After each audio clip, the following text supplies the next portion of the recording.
Este es un discurso de despedida, justamente, después de muchos años de liderar esta compañía, de parte de Brian Tyson, que era el presidente de Coca-Cola.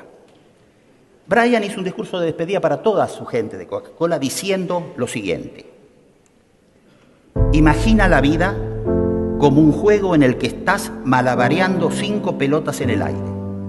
Ellas son tu trabajo, tu familia, tus amigos y tu vida espiritual.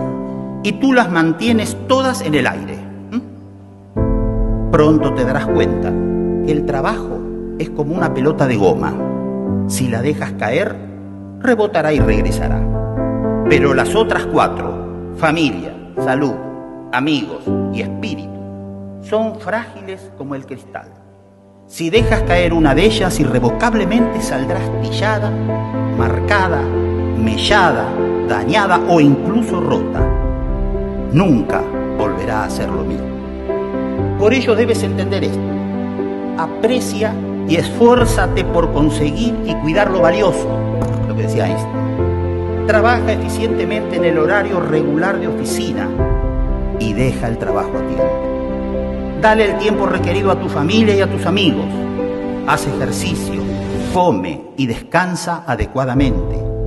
Y sobre todo crece en vida interior, en lo espiritual, que es lo más trascendente porque es eterno.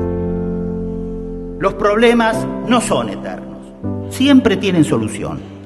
Lo único que no se resuelve es la muerte. Vive intensamente y recuerda, antes de hablar, escucha. Antes de escribir, piensa. Antes de criticar, examínate. Antes de herir, siente. Antes de orar, perdona. Antes de gastar, gana. Antes de rendirte, intenta. Antes de morir, vive. Que Dios los bendiga.